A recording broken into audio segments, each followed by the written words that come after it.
Vous êtes sur BioNews Télévision, la télévision autrement.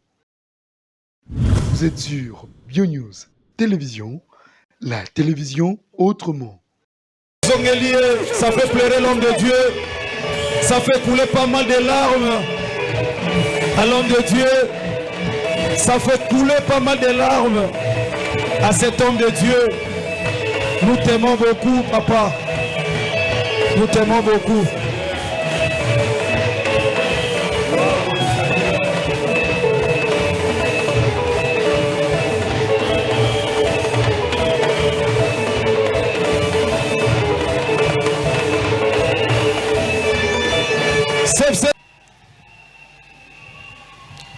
Tolinto sambela tina bonganga nzambe.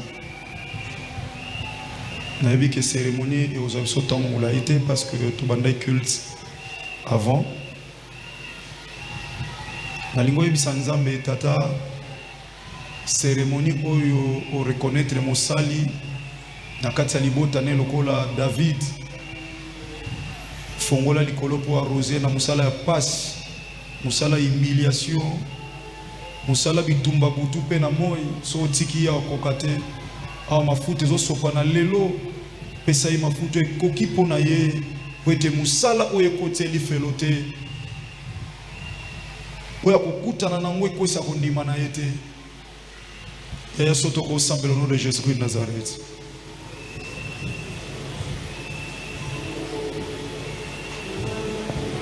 Motimananga salela kolo atapasi ebi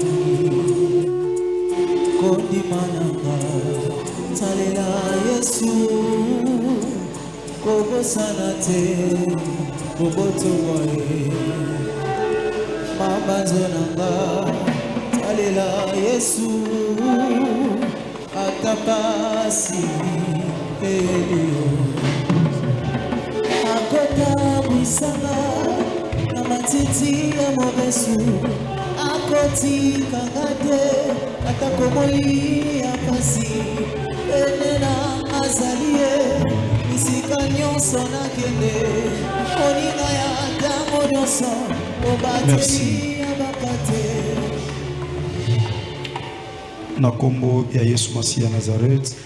Kwa zamu kontipe mbikisi na biso nde tosambeli pe na kondima tolobi amen. Merci. Tokotanga liloba na Nzambe nde toza kotelema 1 Samuel chapitre 16 verset 1er tosote totangi verset 13. 1 Samuel chapitre 16 tosote totangi verset 13. 1 Samuel chapitre 16, verset 1er.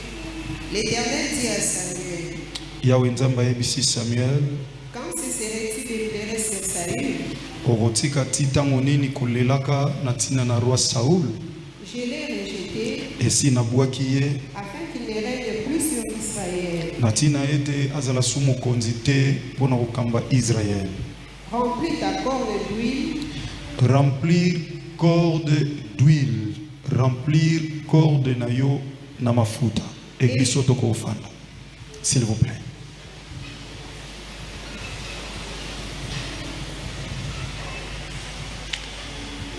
Merci beaucoup ma famille Ozawana. Bien aimé tozoleka na cérémonie pour te reconnaître le ministère. Il y a papa Rabi, je crois famille ko ozala awa. Na moni papa Fisto Basende ba Routi France. Aye juste pour na makambo yo et je remercie tout le monde. Famille à papa Rabi a mis en connaissance naie l'église Mpassa ainsi que centrale puis bandegonion so je répète a mis pour connaissance naie et je remercie aussi mon frère à moi et papa Timothée Kama, merci beaucoup pasteur na maman pour la présence nabino.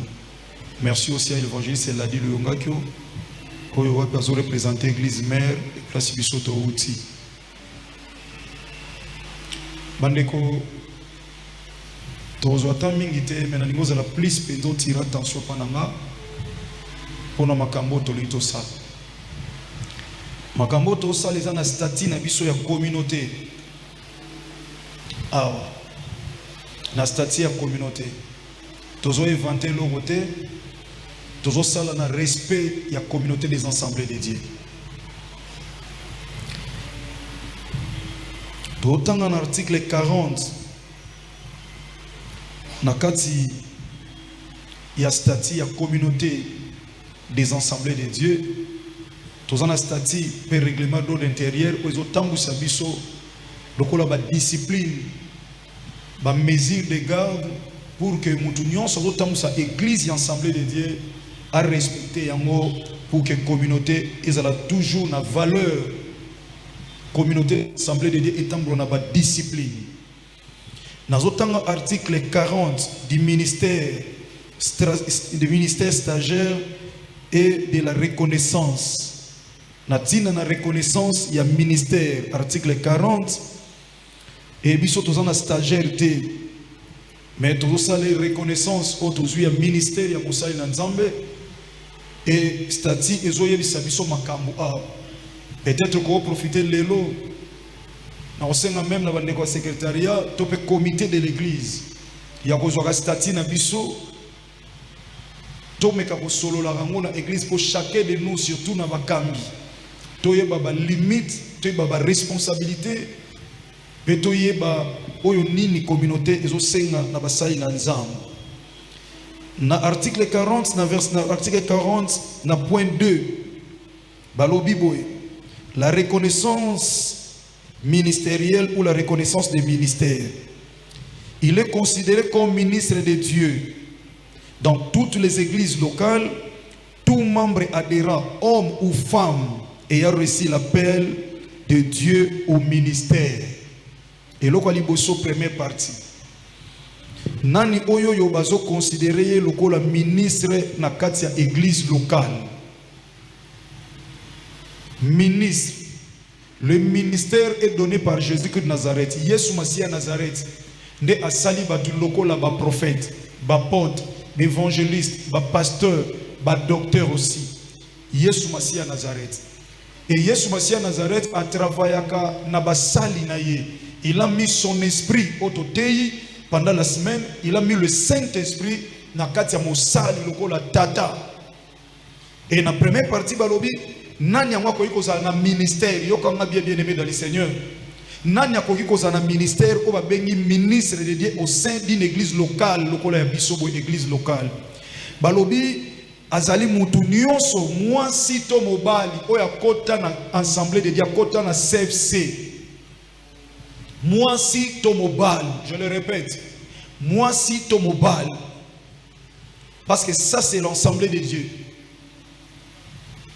Oba si tete awa mwasi to mobali oyo asadera na kati ya assemblée de Dieu peut a réussir appel ya ministère azui appel a bengami pasteur, évangéliste, prophète, docteur na kati les 5 ministères oyo a bengami sikoyo muto a bengami o mituna mutuna na bengami ndenge nini mengai nini na oyeba ke na bengami naza na kati ya CFC naza mama naza sœur naza frère naza papa soki naza na ministère na koyeba ndenge nini ke ngai nzamba bengi nga lokola pasteur lokola apôtre lokola docteur lokola prophète lokola évangéliste ou pasteur na koyeba ndenge nini yoka na deuxième partie. Cet appel est reconnu par une prière d'imposition des mains faite par le pasteur et les anciens de l'église locale selon Actes des Apôtres chapitre 13 du 2e jusqu'au 3e verset.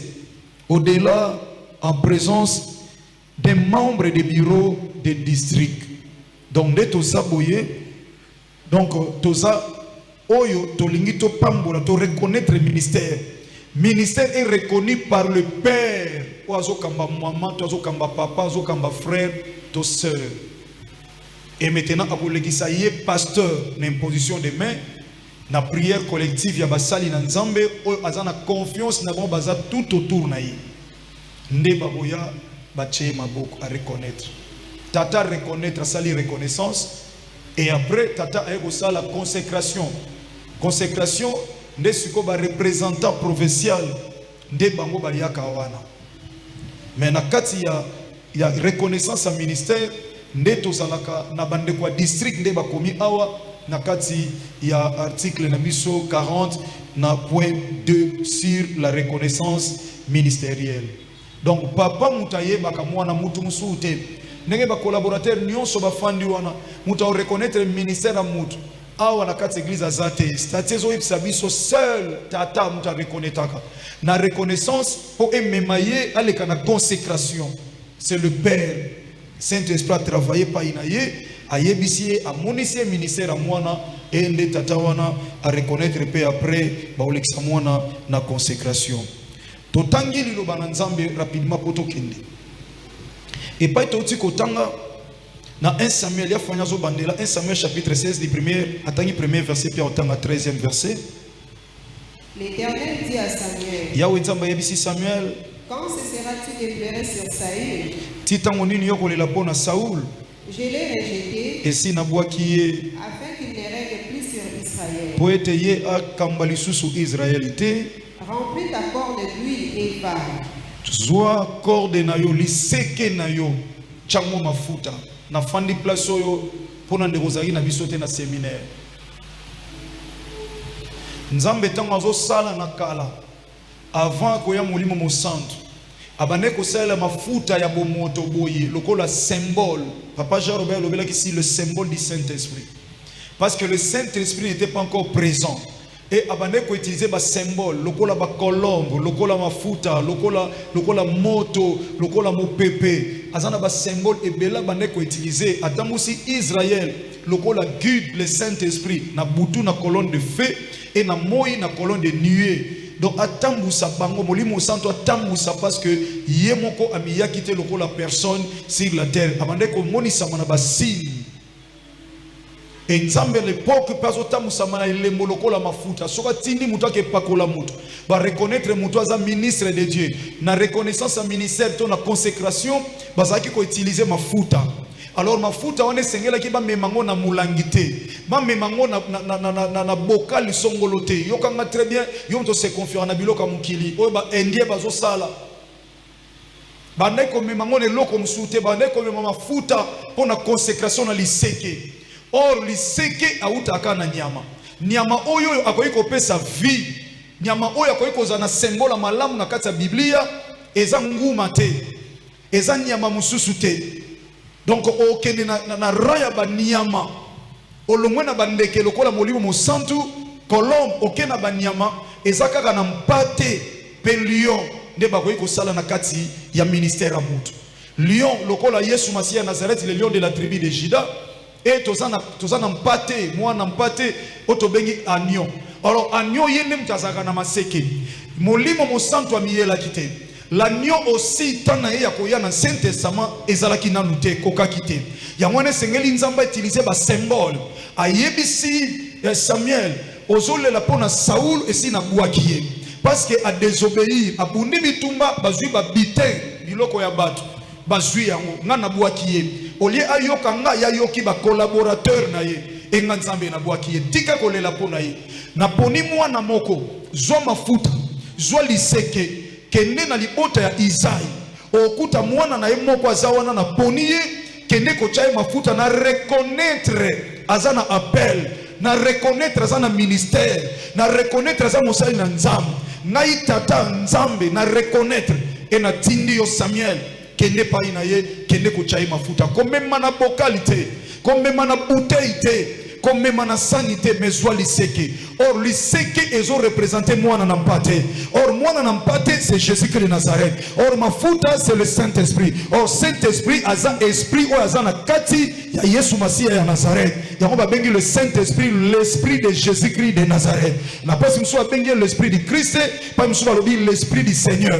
Donc kende na esprit ya Yesu Masia Nazareth lokola tango esengela kia ya nano ekokite memaye na symbole liseke ya mwana mpate pezo mafuta lokola lembo ya molimo mosantu s'il vous plaît et lokola lembo ya molimo mosantu po yango eko permettre o Yesu Masia Nazareth na kombo na ye elembo liseke pe na mafuta elemwa molimo mosantu nde ekosala ete moto azwa makasi na kati ya ministère enfin kasala musala malamu. Bible lobi tango yoki bongo asimbi nzela akei verset 13. Samuel prit la corne d'huile. Samuel azui liseke na mafuta Et l'oignit au milieu de ses frères. pe apakoli David basala ka reconnaissance à ministère to consécration en cachette te devant l'église, devant basali nanzam, devant district, devant communauté, bande quoi province. Donc ça dit il faut baswa acte, il faut église yeba. Yango Bible lobi apakoli au milieu de ses frères et après L'Esprit de l'Éternel saisit David. voilà molimo mo centre wazala qui représenté dans Saint Testament na mafuta a simbi David. À partir de ce jour et dans la suite. Kobanda mukolo wana kino mikolo oyo elandaki. Amen. Tolingi toleka na service. Tolika na service. Tosenga na papa Rabi Mavinga azokita.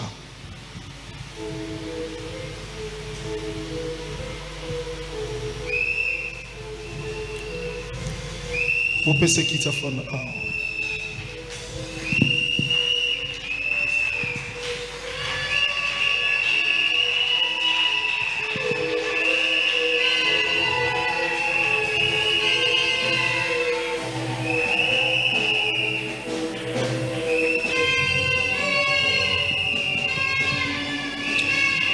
Écoutez l'église.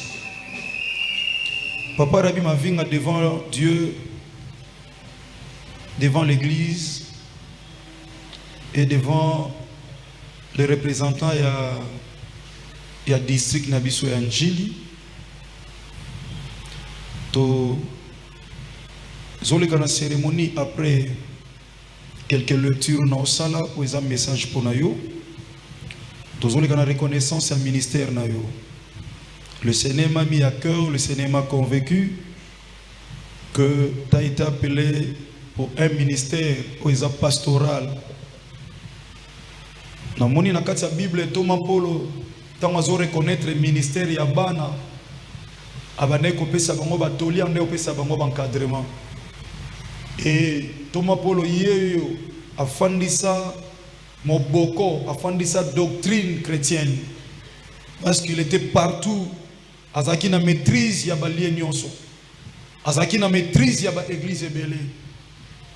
J'ai partagé avec un frère un jour na bana moko na lobi. Nzamba tinda nga ton na église mère. Na banda côté ya partout.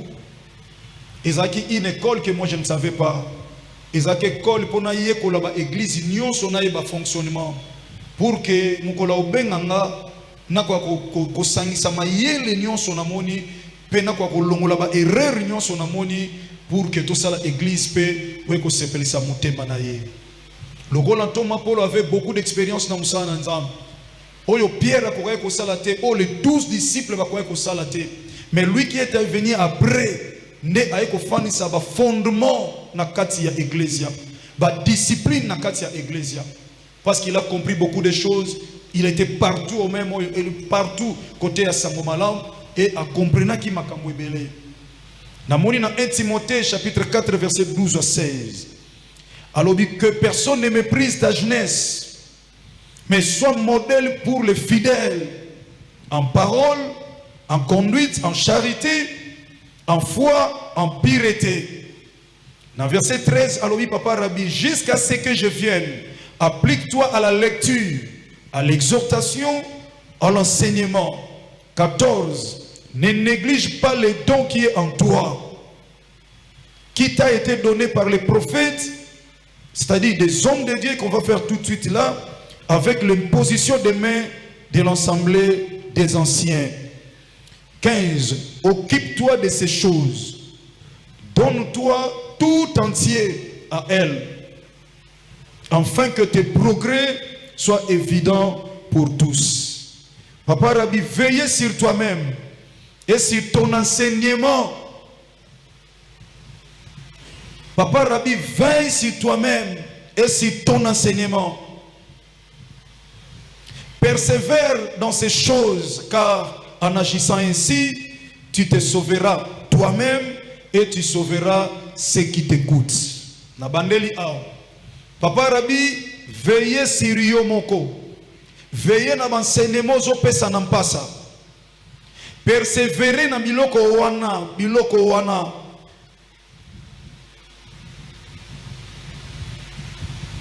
Ce que agir boye. L'enseignement oye ko na sama kolonanga pendant beaucoup d'années au fandi na ngai. Beaucoup d'années au fandi na nga avant CFC. Tozo ke bâtir CFC ozala ki wana. Oyebi enseignement ni na teyi batu. Na teyi batu mbongo te. Na teyi batu lokuta te. Na pesi enseignement te pono ba intérêt na nga. Na lobi lokuta te na cher. Na teyi vérité. Veille sur toi-même et veille sur ton enseignement. Persévérer dans ma kamboyo. Nako ajisaka boye okobika yo moko. Tu te sauveras toi-même et tu sauveras ceux qui t'écoutent. Église, c'est un danger. Soke nango mabe d'abord pour toi-même. Oko okufa papa na musala oyo. Na bandeko fete ba nete ngai. Mama botinga za awa mwasi na ngaza na bandeko fete te. Mais soki na komi ko kumisa nzambe. Ko banana 49 mané nanga à part ban na kaka bazala penepe nanga des fois basali na bano toboti. Basalo ke loko bala kisoke za mukolo na yo. Et je prenais ça comme ça. Mais aujourd'hui, depuis que na koma na 49 ans, na taliba publication ou leki na talibi tumba ona leka kinango. Et après na bani ko tala ba publication et qui vous le savez, à pour ça 50 ans. De la fois Koufi, à sali crise cardiaque, a publié partout. À Kendaki Nigeria, à sali boya, zui boya zong si boye. Et c'est alors na bandi ko comprendre que nzambe ko si ça ané mobimba et ça karayo et zangolo salabatu. Nous vivons tout autour de la mort, rien que pour cette œuvre. Musala nanga za na ba réalité musala nanga ba oba sala nanga ba yebi réalité ba musala nanga. Mais je ne vis pas makamona vivre na bonzambe. Ce n'est pas ce que je vis dans mes affaires privées. C'est pas ça. Ozobunda pona fidèle moko. Derrière fidèle wana zana batu abundisa ye kota tata na bango. Azana batu abundisa ye kota mama na bango. Yo komi ko bunda pona o libérer ye na piège wana. Tango libérer ne la keli wana. Sima ya moko wana so bazala ki 5. Si tant que ressemble pour cette église, cette grande église par la grâce de Dieu, bitumba combien de simanayo, combien de combats. Des fois tu ne dors pas. Oh là là te, oh là là te. Mamsouba yinyo pour rien. Moussouba yinyo parce qu'il était un esprit humain dans notre moudio bimisa qui est de la foi yo, physiquement boyé à commission ennemi. Okufa lelo amona yote. Il y a de ceux-là qui sont dans des églises, Papa Rabbi, afin de mais il n'a pas l'esprit de Dieu. L'esprit nyon se écoute na ako humilier yo, ako créer lo makam, ako sala nyon so ako sala pona yo. Mususu pona intérêt na ye moko, alingite yo sala na ye ozalaka na ye. So komina mususu wana a créer makambu. Ce sont des choses qui se passent dans des églises, papa. Veille sur ton enseignement et veille sur toi-même. Tu te protégeras toi-même et tu protégeras aussi ceux qui vont t'écouter.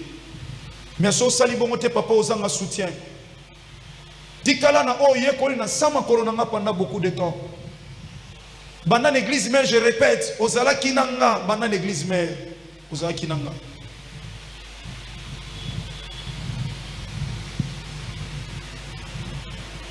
Là, on a très bien, papa Rabbi. 2 Timothée chapitre 1er, du 6e au 9e verset. Tant au semble la peau na yo awa. Yo encouragement nanga après prière otozo bonza yo na reconnaissance à ministère na yo pa inanza. C'est pourquoi je t'exhorte à ranimer les dons de Dieu que tu as reçus par les positions des mains.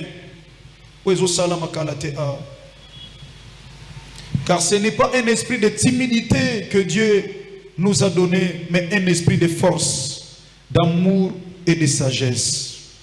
Verset 8. N'ayez donc point honte du témoignage à rendre à notre Seigneur, ni à moi son prisonnier, ni à moi son prisonnier. Papa Rabbi, nazoko exhorté yo au réanimer don, o nzamba tchekati na yo makabo, o nzamba tchekati na yo, o yo zui na imposition à mettre au chat tout à l'heure, o zozwa. Poète, ils ont un esprit, ya bolembute, ya kubanga bangate, ya timidité te, o yo nzamba pesibiso, mais a pesibiso esprit à force.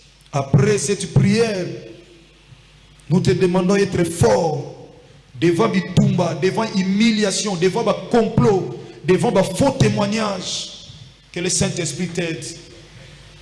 Saint-Esprit Soumayo. Il y a des choses qui arrivent dans de tels ministères.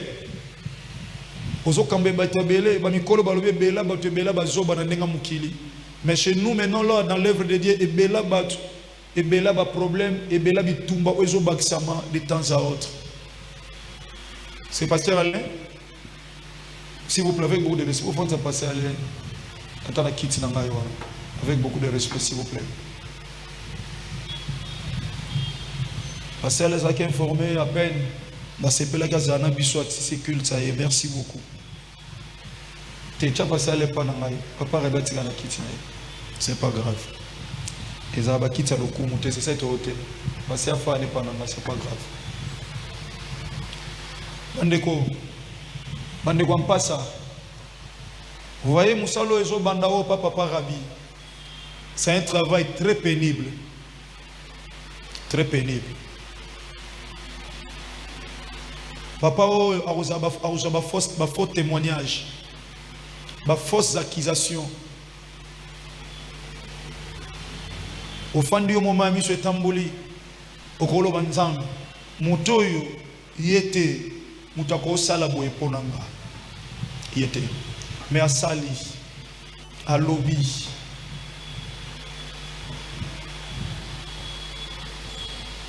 mukomsu na milobi soki musanza mbezaki lokola classe tozulango ba diplôme na salaki option to na kena université na sali faculté de médecine makambo na vivana musala nzambe beta musu na serete na mina ke salata droit so na zaki na médecine. Mais le col nzambe mutabengi yo okuwa okima ngote ndenge ndeko marimi samu nzamba kante albi Yesu akanganga singa na kingo moyena kimezate papa okuta na makambo nazoko yebiso lokola Toma Paul azoyebisa Timothée ozokambe bandeko lekana mais auto sala publiquement na ténèbres ezomona baoluka bato baza pene pene na yo baoluka na musika te. Je viendrai à vous pas ça. Papa Rabio Kangamala. Ce n'est pas un esprit de timidité que Dieu nous a donné, mais un esprit de force, d'amour et de sagesse. Ce qu'on a force, on a amour,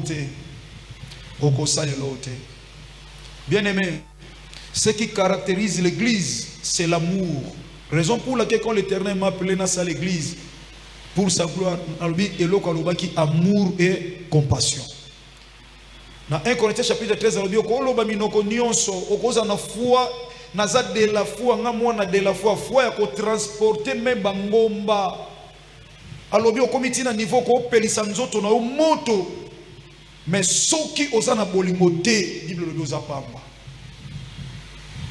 Bana pasa. Bana belia central, basala ba erreur na ebandeli. Ba comprendre qu'en après, ba msusi ba ba retard à makasi na kati église.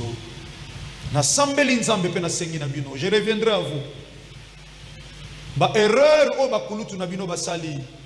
O na kati église ba yana bino basali ba ndeko na bino ba ninga na bino. Bino obozana mpasa. Ezala école pour na bino. Ezala école. Yokanga na verset 8 papa Rabbi. N'ayez donc point honte du témoignage à rendre à notre Seigneur. Koyoka sonité à côté à Yesu Masia Nazareth nzamba solo pe ya bomoi. Koyoka sonité à côté à Yesu Masia Nazareth oazo place na biso. Évangile na yo, message na yo, eza la centré na kombo Yesu Masia Nazareth. Côté ya batuka ba Moïse te ba David te ba nato mandi culte, te biso ba Moïse, te biso ba Daniel et Christ aza Christocentré te na kati. Il faut Christ aza na kati ya message na yo. Koyoka sonité ya côté ya Yesu Masia c'est quoi? Azana bomoi.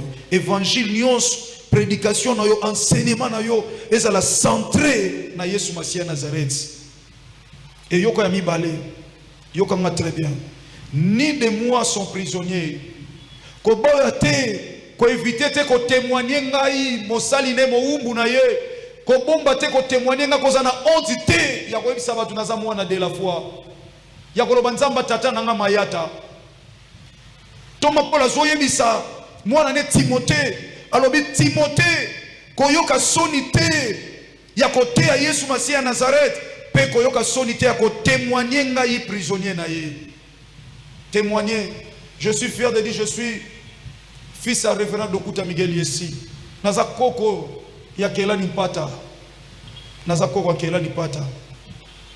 Naza mwana Dokuta Miguel Yesi. Dadi atei première fois azote na Yoville ndenge bazawana azo clôturer lelo batindelinga voice musali na nzambe pasi dadi atei alobi boye asali voice pas ya mwana nga moka frère ici papa Fiston asali les voice papa Fiston tindelinga asali nga basoué et puis intervenir alobi yokanga très bien alobi pasteur fils Pasteur Herbi, non, na moni pena incarnation ya pasteur de la foi katina ye. Alobi, mosala na comprendre ti na pasteur de la foi. Naza tata oyo na bimisaka bana, za matindanga na bimisaka bana. J'ai parlé en Afrique du Sud, na tei na église, j'ai parlé au pasteur. Moi nanga moazwane nazo kende boy ba oya aw. Nde bazwe wana tala oyo boazaka boy, oya zaka boy. Alobi pasteur Jean-Paul aloba ki bien. Azaki na raison koloba ke moi nanga zo ya batu balingake kolekanga. Passer bien batu balingake kolekanga te. Mais na pesi moi na pesa moi na vie. Atei sa mwana alobi eloko simbi mutema nanga la manière azo reconnaître tata na ye. La manière azo reconnaître tata. Alobi e révolté bana nanga na kati église. Papa soki bana bazo reconnaître tata ezaka avantage na biso ba tata te. Po biso mtu ane loto opia bango. Mais ça a avantage na bo bisika ba kendaka batu bazomona sikoki oh mais moi non yo un fils qui honore son père mosala nzambe wana osale confiance biki oso na tiki a enseigner loko ayekola et pas bana nanga ba koma na respect ba koma koyeba nga tata ngani ona nasali et loko simi mutema na ye dadi asa bien heureux place bazana Afrique du Sud. Mama te samedi ba bengi ngai ba yebisi ngai c'était batu nanu ba ya ndengwana te nanu ba ya ndengwana te banda basangana ba mama non ba ya ndengwana te na Cape Town mama demandé pour que lundi to ba osala kuna ba clôturer dimanche lundi basa sous activité ba mama na Cape Town habité faut ba zonga parce que ba programme ezebeli et si mi mutema pour manière ba témoigner tata Nazana posa succès, apôtre Paul, Timothée sali makamloko l'apôtre Paul, mais alobi tant aux autres ya Yesu Masia Nazareth au témoigner penga kozana sonité, ya ko témoigner ngai prisonnier na ye. Mwana bomba ka tata te, ba yeba ka tata na nzela mwana. So moni mwana moko très poli, au comprendre moi non c'est que bibi na famille mo bien éduqué. Apôtre Paul alobi, n'ayez point honte du témoignage à rendre à notre Seigneur, ni de moi sont prisonniers, mais souffre avec moi pour l'évangile, papa Rabbi, souffre avec moi. Je n'ai pas assez de collaborateurs, je n'ai pas assez de ministres. Nazaka précédé à Ochaba ministre. Bible lobi, to imposer main à précipitation te. Papa Rabbi souffre avec moi pour l'évangile.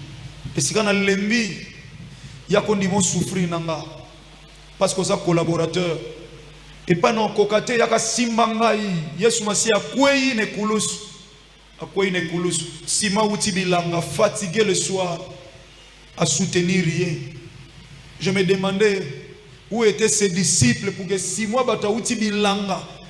Batouaïbi passe bilanga le soir, jardinier ça l'a fatigué.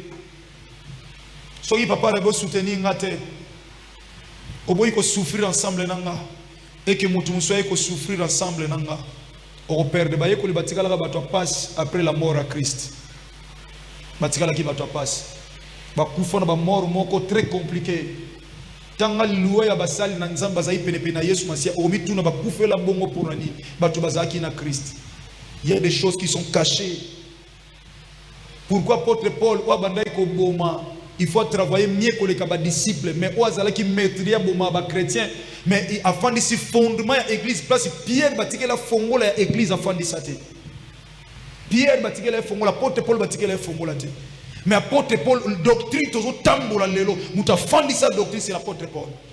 Mais je me demandais la personne qui a reçu la clé de l'église, Assalam Sali. Ba témoignera Yesu Masia Nazareth na munorote na âme. Raison pour laquelle la Bible dit l'âme de Jonathan était attachée à celle de David. Raison pour laquelle le Sengaki Mukolomoko David a tellement alors est-ce qu'il y a-t-il quelqu'un de la famille de Saoul mais pour que je lui fasse du bien à cause il y a attachement à Jonathan na âme nanga. On n'aime pas Dieu dans le cœur. Tu aimeras l'Éternel ton Dieu de toute ton âme, pas seulement dans le cœur. Et tu aimes aussi ton père dans ton âme. Il faut qu'il y ait l'attachement de l'âme. Moi, je n'ai pas un attachement âme tata parce que dans l'âme, c'est là où il y a des émotions, papa Rabbi, et il y a des sentiments. Pour que vous ayez des sentiments, il y a joie, des sentiments, il faut que l'attachement soit de l'âme.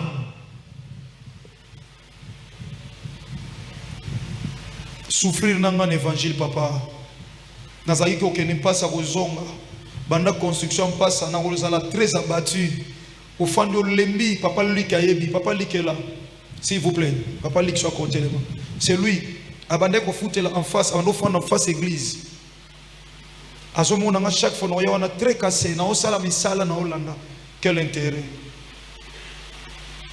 mutalibo soya fouti 10 000 il y a 2000 francs congolais mais aujourd'hui c'est lui autobal dimanche passé. Nzamba Pamboli. Merci Papa Lik. Azana témoignage na fatigue na ngatondo sala. Qui pouvait souffrir avec moi? Qui pouvait souffrir avec moi? Thomas Paul a dit, Timothée, souffre avec moi pour l'évangile.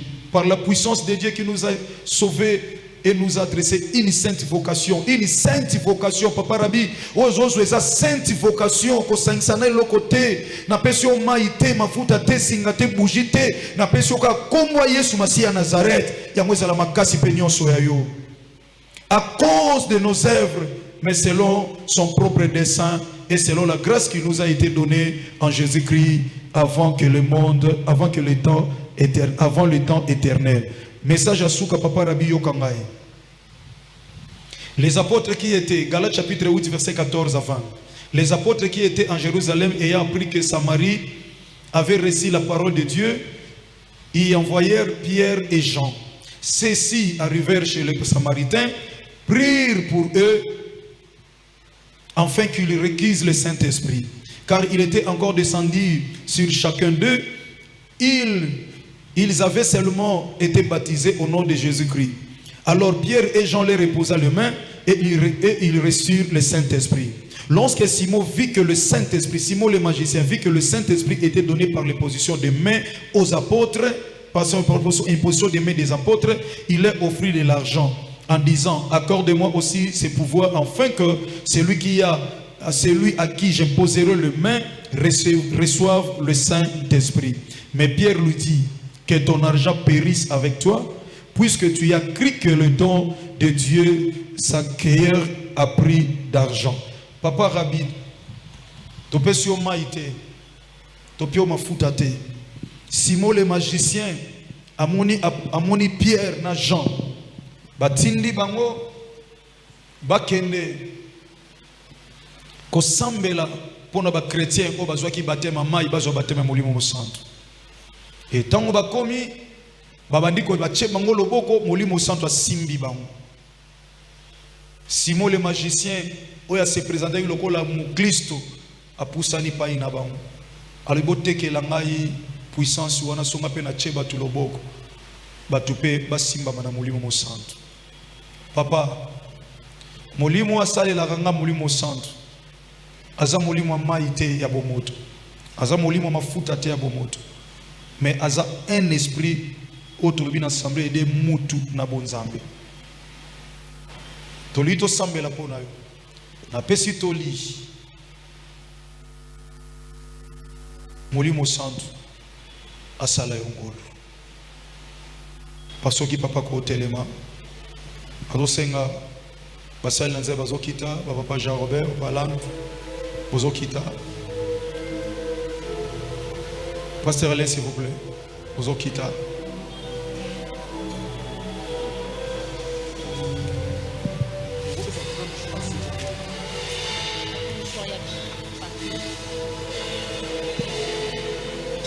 famille papa Rabi baza awa famille papa Rabi merci papa so ko pusana s'il vous plaît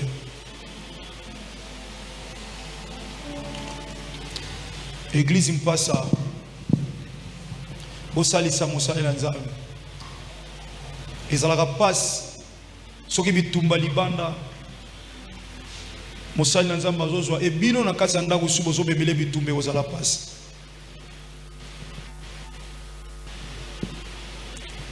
libota tozaki na mo je crois j'avais demandé au secrétaire de l'église à sala pour nous repérer sa identité. Passez Timothée s'il vous plaît. Oh, papa s'il vous plaît.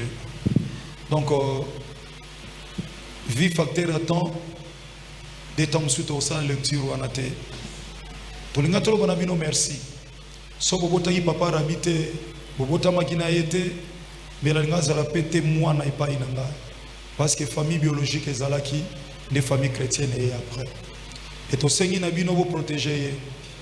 Je sais que moi on a témoigné na fani na pendant beaucoup de temps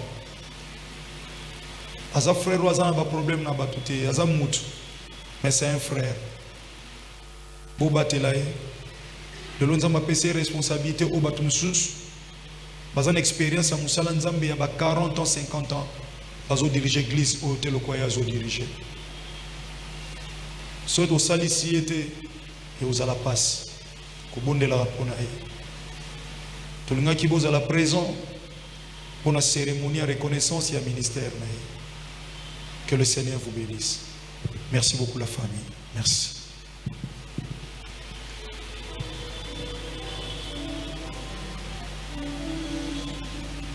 Pesanga makasi.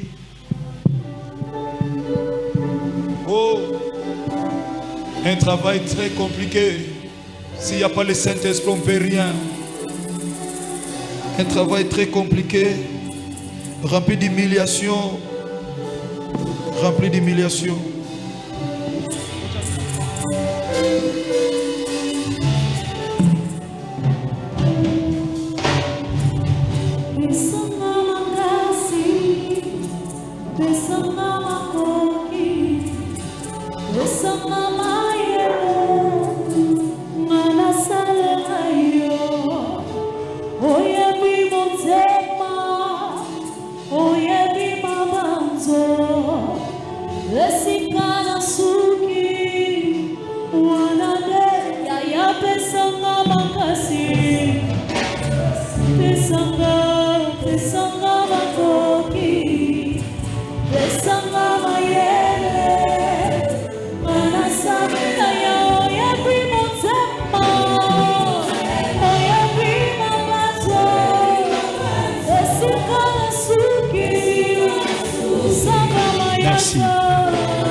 Pendant Moussa Nzambe a avancé na tapis.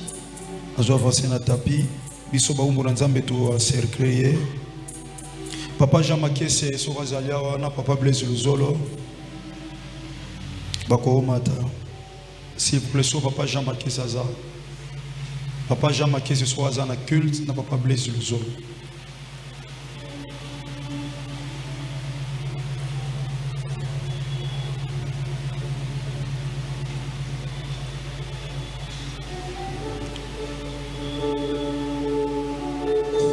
Banda kosambela na se ya loyembo oyo. Banda loyembo ezobeta. Lobana nzambe papa rayo kokate so tikiye. Na ba complot ba sangwa mabe ba koloba lokola Yesu Masia Nazareth kasabanga kiluate. A souffrir na musala oyo nzamba otika te. Nzambo atiki ngate. So ebilo yembo yemba ngolo kwa lo sam.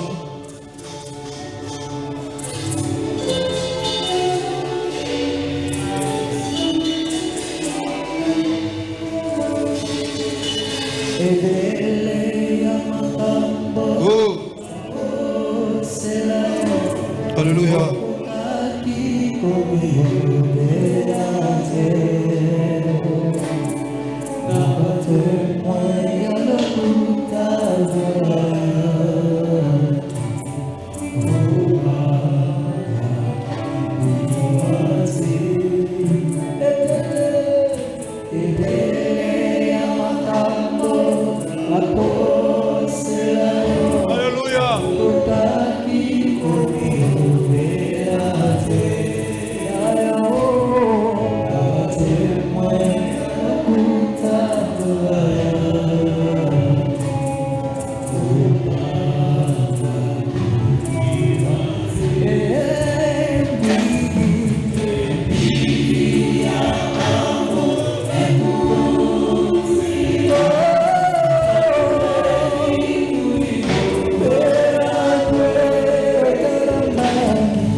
Église Sambela, senga ba capacité nzamba pesa ye makoki.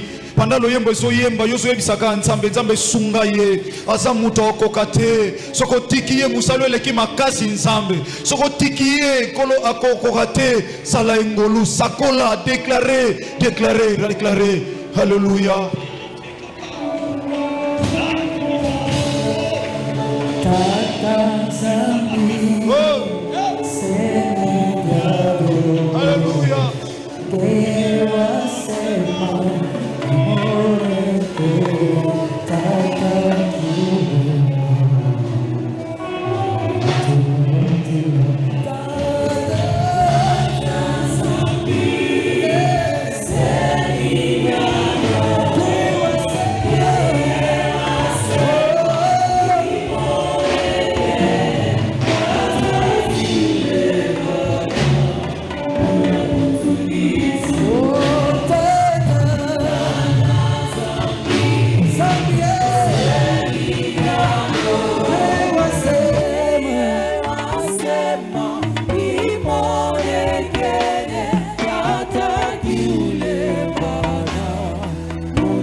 Tata Zambi semi diablo geye wasema imone kele akakire bana ona kutuko Tata Zambi semi diablo geye wasema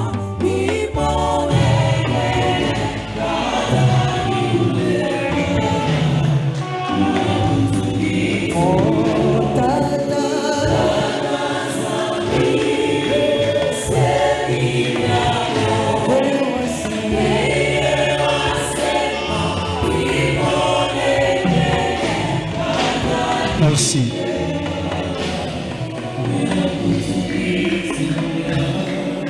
Yambo basale na nzambe totombola maboko tozoyemba loyembo oyo atakati na mai bambonge pe mipepe otikaki bayekoli te tata tika papa rabite ata bambonge mipepe azanga lola te kolo oyo bengaki ye po asuka na nzela te obenga ipo suka na nzela te na reconnaissance oyo nzambe so ebilo yembo yembango lokwa losambo ya mbote basali na nzambe totombola maboko Kuyo benga kinga oh unasuka na nzela te nakoma kino nasuka ya monde bona bongo yolaka kingai ete yokotikanga te ete yokosalananga kino suka ya nzela nanga ata na kati ata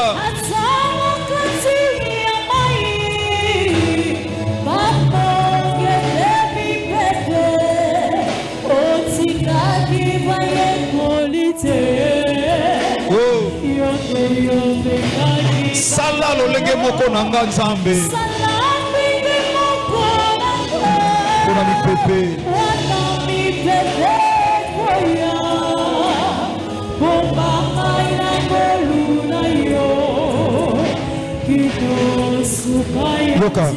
yoka pandake yazo continue loyembo o basali na nzambe totomboli maboko tobandi kosenga mafuta ya molimo mosantu bible lobi ntango batombolaki maboko basali losambo na eglesia molimo santu asimbaki molimo santu aza contrôle ya ministère oyo reconnaissance nango esimba bomo ya mosali na ye dans le nom de Jésus Christ de Nazareth basali na nzambe tosambeli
Père, Kolantsama premièrement na liloba na yo. Offert déplaça qui Ananias quand tu as appelé Paul qui était seul. Mis sur bando monate quand il était tombé. Obengi Ananias oyebisie kita kosambela pona Paul. Alobi Paul sangona eza partout abomaka ba Kristo. Olobi te kende. Bible lobi tango Ananias akomaki achelo boko. Molimo mosantu asimbaki Paul pe baeka ekweyaki. Père, le Dieu de Kelani Mpata, le Dieu d'Adi Nabal, le Dieu de mon père Dokuta Miguel Yessi, le Dieu des assemblées des dieux est notre Dieu. Père, Père Jésus-Christ de Nazareth, Chandara Prasik. Père, au nom de Jésus-Christ de Nazareth, na imposé le boko sima le sambo d'ensemble ya baumbu na yo. Ekai oizalaki na bisu oyo longwa. Amona lisusu tendenga zalaki komona avant na kati ya musala oyo. Père, Je te prie au nom de Jésus-Christ de Nazareth. Bible lobitango Paul akotaki na elanga asalaki musala tato emona ina miso abatu.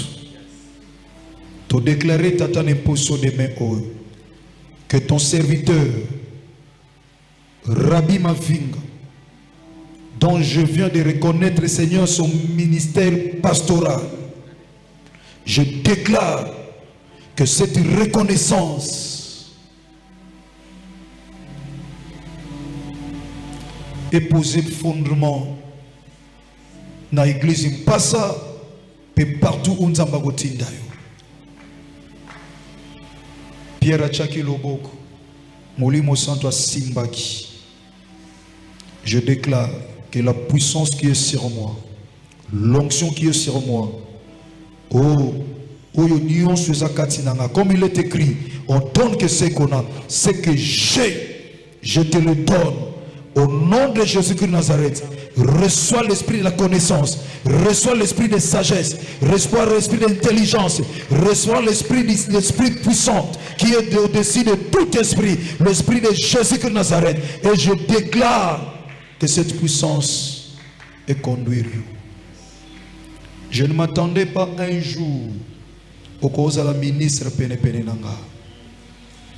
Même pendant la construction de Mpasa, je n'ai jamais pensé, même dans 0,% moko, koloba ke yondo kozala ata collaborateur ya mosali ya Mpasa.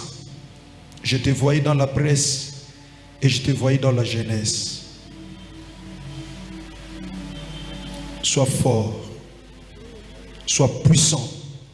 Bisika na koma te koma, on a salité yo sala. On a zuité nyonso malamu zwa, on a simbita nuté malamu simba, que seule la parole de Dieu et ça la partage na yo. Na reconnaître le ministère na yo. Tant que pasteur, na reconnaître le ministère pastoral na yo. Devant Dieu, devant ses serviteurs ici présents, et devant toute l'église, y compris ta famille et tes amis et connaissances. Au nom de Jésus-Christ de Nazareth, qui est notre seul et l'unique grand vainqueur de Golgotha, que nous avons ainsi prié par la foi. Amen. Merci.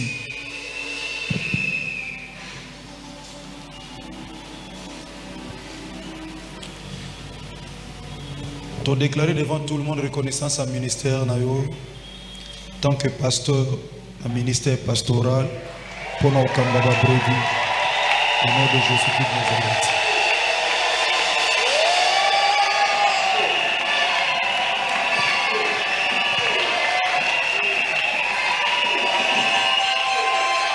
Est-ce que tu as pambola nzambe pour namoumbu na ye okobe taba cri de joie okokumisa nzambe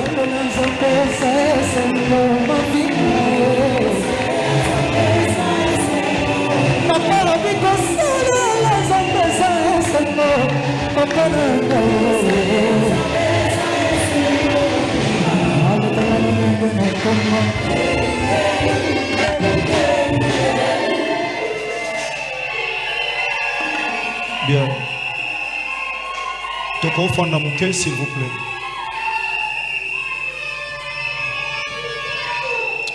Tozo remettre Elo Ekolaksa que reconnaissance à ministère et Salama Kezate, Yango Tozo remettre brevet Otokomi Boye République démocratique du Congo, Église du Christ au Congo, ECC en sigle, bar 37e communauté des assemblées dédiées au Congo KDC, Centre évangélique de la foi en Christ SFC en cycle Kinshasa Njil, certificat de reconnaissance du ministère, numéro 001/2025. Nos sous-signés, le révérend évangéliste Jean-Paul Maïta, pasteur de la foi, titulaire de l'église Centre évangélique de la foi en Christ SFC en sigle, reconnaissons solennellement par le présent acte de ministère pastoral du frère Mavinga Kouchi Rabi, conformément à l'article 40 Nabandeli. Reconnaissons solennellement par le présent acte des ministères pastoral du frère Mavinga Kouchi Rabi, conformément à l'article 40 du règlement d'ordre intérieur de la communauté. Le présent certificat lui est délivré en titre de témoignage public d'investissant de plein pouvoir dans l'exercice de son ministère.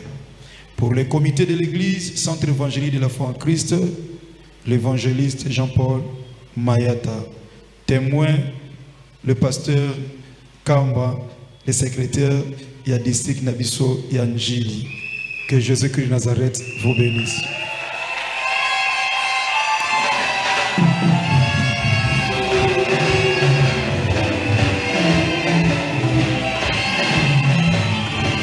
Merci. Merci. Tozoleka rapidement na bakado. Papa Jean-Robert, tozoleka na bakado. Et après bakado, topé sa mot parce que district aza awawa Papa Timothée Kama azui acte azali loba loba na suka fato clôturer yoka penda loba district ezala très important parce que atik église aye collection cérémonie nyonso na biso parce que azoko honorer biso. Vraiment que le Seigneur vous bénisse. Nana lina opesa cadeau na biso ya mpasa. Voilà basala nzai bazozonga, on acclame le Seigneur. Papa Radiati Kaliwana, on sa félicitations. Sinati. Bien. Avant de passer à cadeau, Papa Jean-Robert, Balobi Tole kana signature, il y a livre d'or. Où il y a une reconnaissance au ministère et la consécration à Bassai Nanzamba CFC. Tout ce qui est dans le secrétariat de l'église.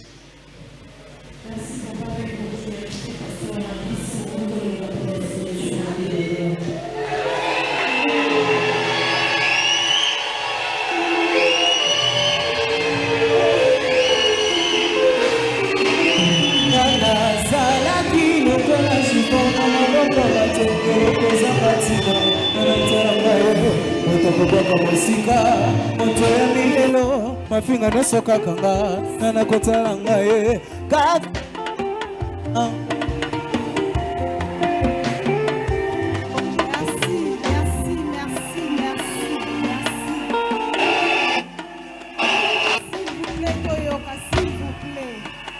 S'il vous plaît, faites-en continuer avec beaucoup de respect. Tobengi, deux représentants, il y a famille, il y a pasteur Rabi, pour les cas pour la signature, il y a livre d'or.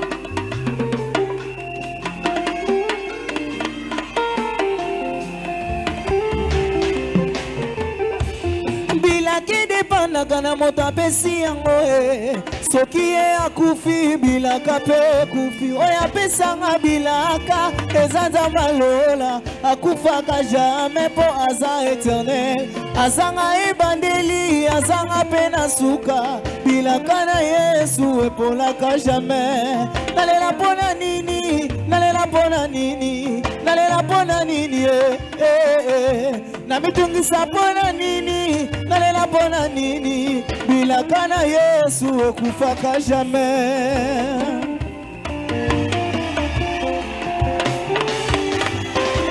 Ngana zalaki lokola chiffon na maboko ya bato eloko ezanga ntina na kotala ngaye moto akobwaka mosika moto ya milelo mafinga nyonso kakanga na kotala ngaye kaka chiffon wana nde nzambe aloko te asaleli yango ngolu epangusi soni ya famille kaka chiffon wana nde nzambe aloko te.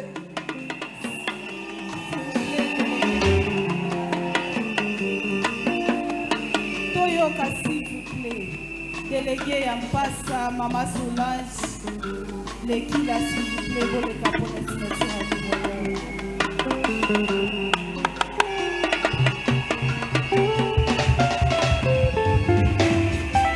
Ngana zalaki lokola chiffon na maboko ya bato eloko ezanga tina na kotala ngaye moto koboka mosika moto ya milelo. Avec beaucoup de respect, représentant du district, s'il vous plaît, sur mon côté.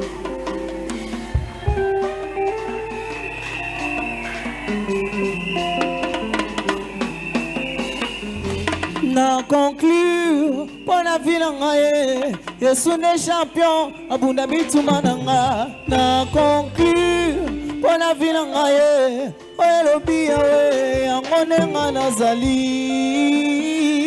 nazaya Yesu oyaloba nde lelo nazomona nazaya Yesu oyalaka nde lelo nazosima nazaya Yesu oyaloba nde lelo yengai nazali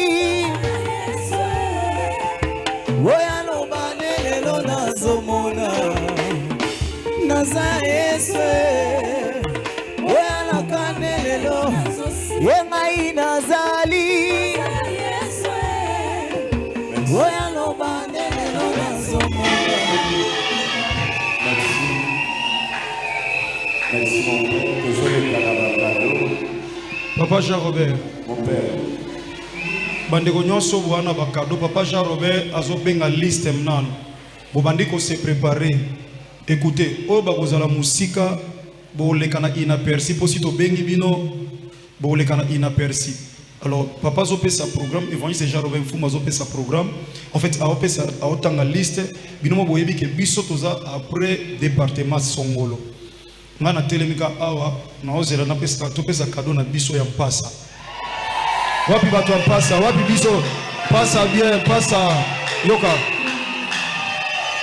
Papa, pasteur, yoka l'église.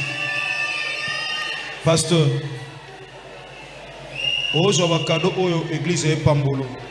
Ndeba o pambolo ndenge o pambola mana musala oyo. Tosenga mutumbongo te yo yebi toluka penterete mais nzambe nanga a bénir yo alobi tu me serviras et moi je te bénirai sacrifice ne refuta oya ko bundisa yo na bututo moi abanda na Yesu Masiya Nazareth ayepa nanga simakiti pa na yo na tomboli loboko oya ko pambola yo apambolama oya ko lukala kelo mabe ye moko ala kela mama bena libota na ye de génération à génération na tomboli loboko na déclarer yango. Et ça la mélodie l'homme de Dieu au nom puissant de Genèse chapitre 12 du 1er au 5e verset. Kende pa na tindio. Nzamba komisa kombo no munene. Apambola oya ko pambola yo. Alla ke la mabe na oya ko la kelo mabe. Na déclarant aux églises ondimiango au nom puissant de Papa Jean Robert. Merci mon père. Passe à tous à la posée tranquille comme Namuto. Bino toko bino lokola pasteur Rabbi asa papa la bino toko bino na sou. Toujours dans la comité de l'église. S'il vous plaît. Toyoka directeur ka programme ne to pes la cadeau pardon s'il vous plaît pardon. Toujours dans la comité de l'église, département des hommes de la foi, département des femmes de la foi, Tokena social, Diabona, JLC, Musique, Soc A, Soc B, Cernet A, Cernet B, technique et étendant, veuve, désastre, presse, sécurité, protocole, intercession, économie, agir, Soc, agence FB International, Fiston Bassédé, coordination générale des départements des femmes de la grande famille CFC, les départements des femmes CFC Angleterre. Et bon, s'il vous plaît mon père, avant la cadeau individuelle, pourquoi tu n'as pas ce qu'il va s'agir? Bisona Souka. Merci mon père. Papa, tu profitez peut-être to betali bakupamba to profiter peut souhaiter joyeux anniversaire na département des femmes anglaises ya États-Unis. dans le département des femmes États-Unis, le 6 juin, il y a une année, tout le monde a souhaité bien joyeux anniversaire. Département des femmes, il y a États-Unis, CFC États-Unis, maman arrête mes couilles, maman nyonso, papa nyonso, dans ma pambola bino. Merci beaucoup mon père, tous en papa, bon, aussi un petit combo, et bon, quand on a informé déjà au bazo bimana département des hommes, donc vous mon cadeau au département des hommes.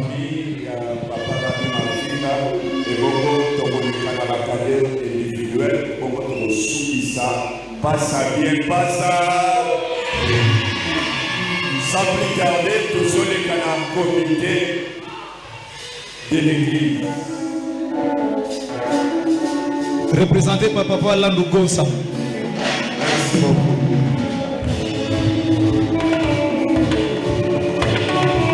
Attends, pardon. Attendez. Comité de l'église, à part enveloppe, tu peux ça cadeau moko symbolique. Il s'appelle lié na c'est montre. C'est-à-dire, aux hommes on a montre, là que ça biso montre, on tellement kitoko. Montre où ils ont symbolisé temps. Ce qui temps est impossible et comme possible. Donc, tant na koki ya kosa la nzambe, ya on topé si montre. Topé si Bible, parole de Dieu, topé si mafuta te bougie te et l'autre côté kaka liloba nzambe.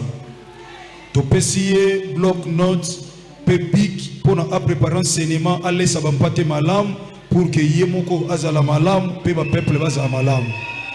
Topé si torche symbole ya lumière na kati ministère na ye azana ministère ko pela kaka mwinda oza Yesu Masia Nazareth.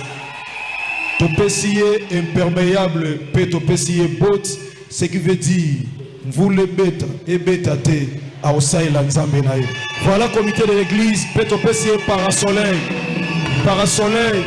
c'est-à-dire atana moi na moi azana parasoleil na se mvula azana imperméable na boti, c'est-à-dire akosale Lanzambe ti na kikoko na ye petit Yesu Masia Nazareth ako songa.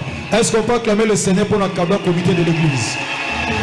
Voilà, un cadeau symbolique. Merci beaucoup. Département des hommes, tous les gars, suivi dans le département des femmes. Voilà le département des hommes. On a batata na biso à CFC Central, dirigé par Papa Sele Wanzia.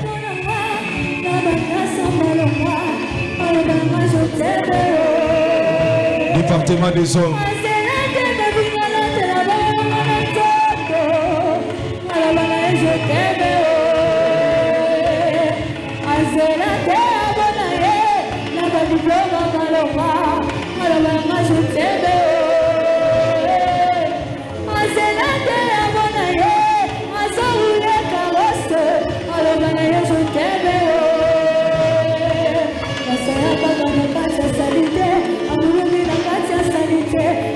Voilà, on a scellé, Massas Kaba, on a scellé, merci. Il y a Trésor, merci beaucoup, il y a Trésor. Papa Motema, merci beaucoup. Merci Papa Motema. Merci Papa Edouard, merci beaucoup. Papa Peuple, merci. Merci Papa Edimo. Merci beaucoup. Papa Raymond, merci Papa Raymond. Merci Papa Raph, secrétaire. Merci Président. Merci beaucoup. Merci département des hommes. Un grand merci. On acclame le Seigneur pour le département des hommes. Papa Jean-Robert, département des femmes Bazoya. Département des femmes Bazoya, mais plutôt sa précision, mon père, pour la faire attendre. Ceux qui osent attendre et j'espère que les membres de la vie. Non, maman Gel Bogéré Bisso, Mouta Opesa Bangombote est un représentant kak. Bandeko Msubo Pepi Bolekine de Sala mariage, ok? Moutazo représenter département d'Opesa Mbote de près. Merci, département des femmes. Bon, poto, attends, poto Sala Bambete, département des femmes, le roi Bazam Mouké. Le roi Papa Baleki souhaite Epesa désordre. Bah, mon to Sali Mabé. Bah, maman Topé Sibinonzela. Voilà, département des femmes, CFC Central. Merci Harriet. Merci maman Ginette, Y'a Justine. Merci Maman Bibiche. Merci Atens. Y'a Yvette, merci. Maman Généreuse, merci.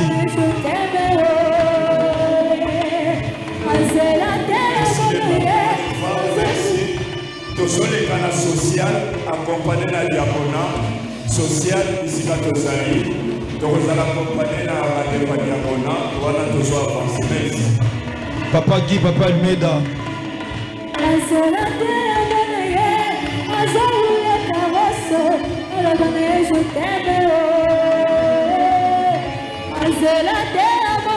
Merci maman diabonaise.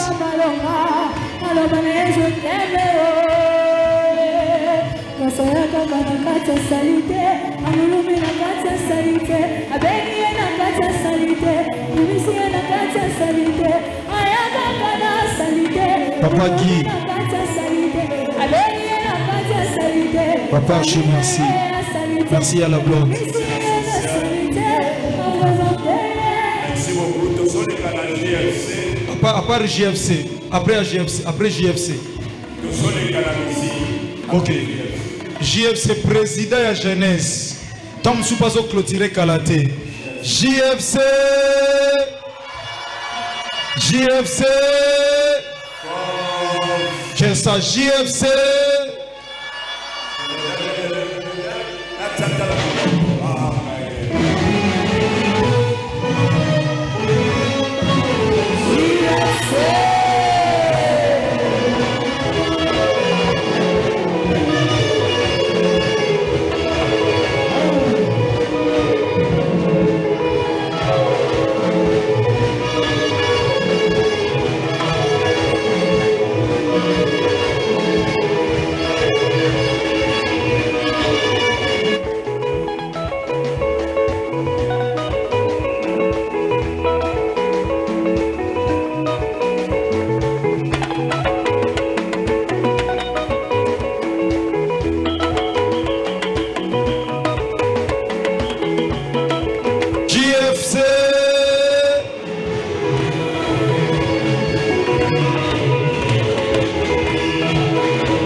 Maman Nita Naya Beni, Bazo Poussana, voilà Papa Rigel, Bandewa Sok, merci.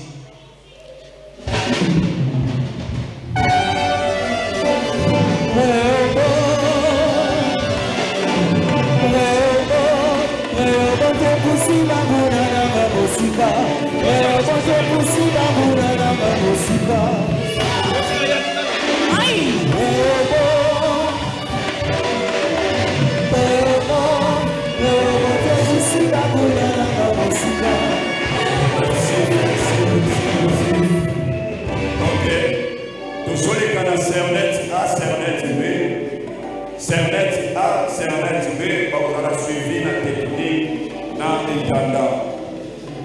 Merci. Voilà, toujours avancé.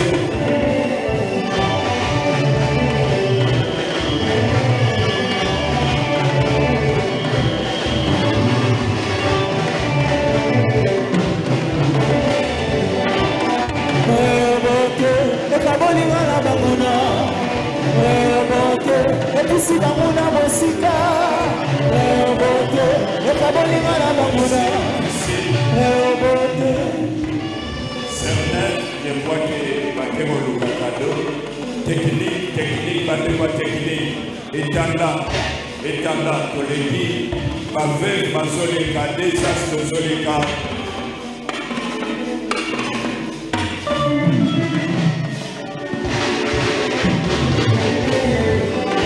C'est le monde est joué. Oh, la boudana yo. Aïe.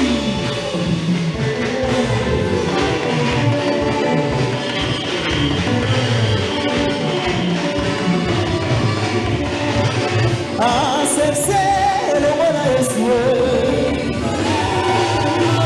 Oh, la boudana yo.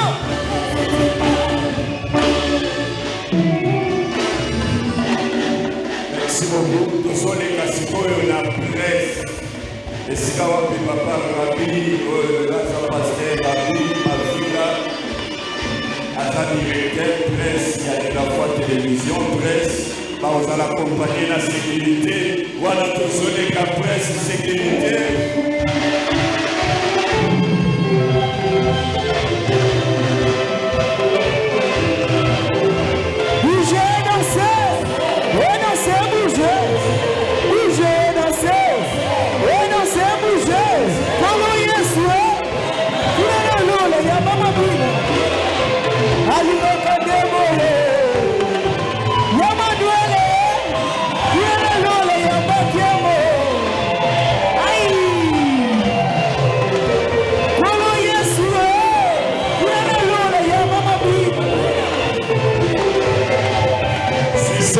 Sécurité, sécurité. Merci. Sécurité. Département sécurité. Merci beaucoup. Merci. Tous les cas, la protocole suivi d'intercession. Département protocole suivi d'intercession. Maman Fifi. Protocole, merci.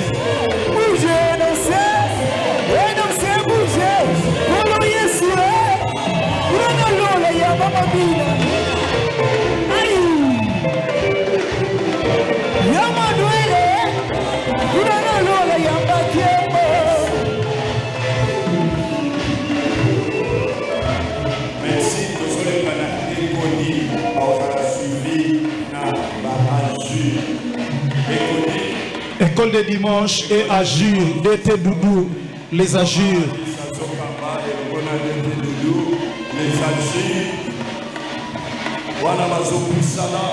Merci Maman Lise, école de dimanche, les Agir s'il vous plaît, musique, les Agir.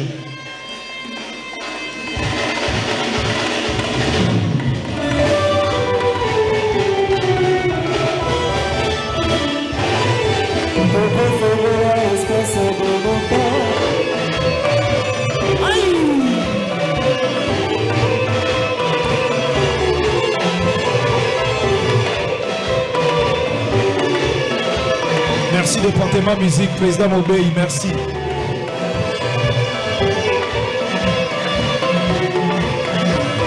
Les Agir, les Agir, les Agir. Les Agir.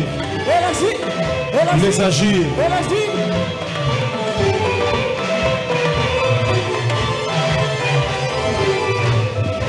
Merci directeur Doudou, DT Doudou, merci beaucoup. Fiston Bassende, merci beaucoup.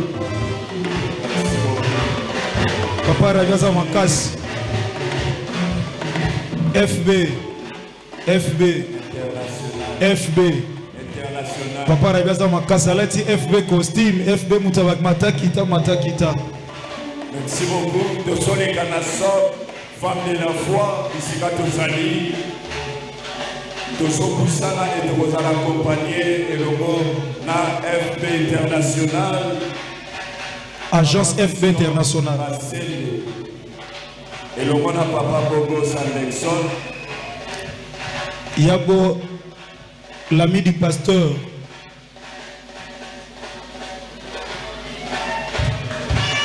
FB, merci beaucoup, FB International.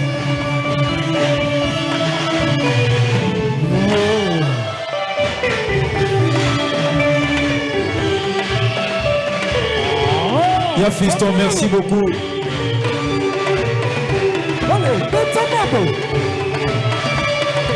Fiston Kwambolo, merci papa Fiston. Yabo, merci beaucoup. Merci beaucoup. Son frère de longue date. Papa Nari, maman fille. Merci beaucoup. Tous ceux qui ont la coordination générale du département des femmes. Voilà, représenté par Maman Solange. Coordination avec Maman Nyonso, il y a le monde entier, il y a le département des femmes. Merci beaucoup. Absence à Maman Néné, elle a représenté par Maman Solange. Merci. On a suivi le département des femmes, elle a représenté par Maman Bibiche Wanzia. Voilà. Nanzela Maman Bovi, département des femmes Angleterre, CFC Angleterre, représenté par Maman Bibi Chouanzia, merci beaucoup. Oui, papa.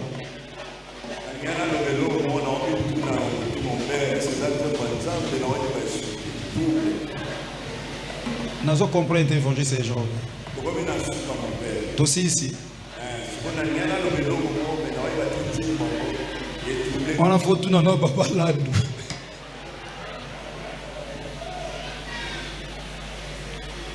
On a une utilité. Ah, frère. Amen, amen. Aussi, ici, papa, Jean. Ok, tous ceux qui ont un cadeau individuel, au CP, la papa Rabi, Azam Osal Nanzambe, à Pambola yo. Oh, ok. La famille est sacrée, tous ceux qui ont sa famille biologique, à papa Rabi, on a bazoleka. Libota kitoko kamwan, boy ba anzembo ata, ok.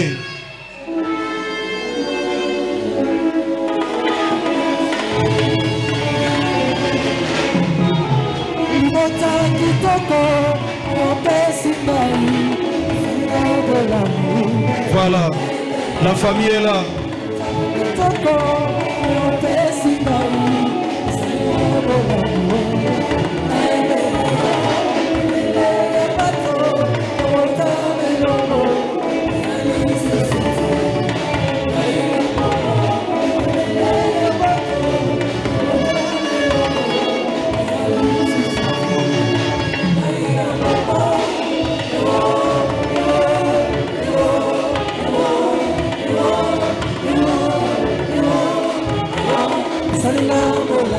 Angèle, Sunga Baon base photo, merci s'il vous plaît. Sunga Baon. La famille, maître, s'il vous plaît. Si vous avez photo, pas de problème, rapidement. Nasengi na protocole, Nasengi Baon na protocole, s'il vous plaît. Donc on s'en va photo famille rapidement, s'il vous plaît.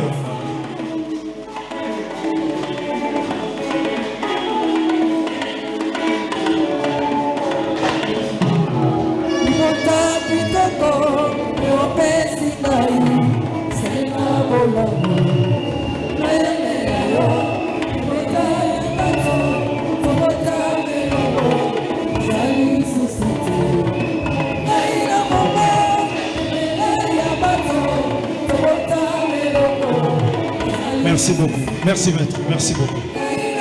Papa Jean-Robert, avant tout les gars, cadeau individuel.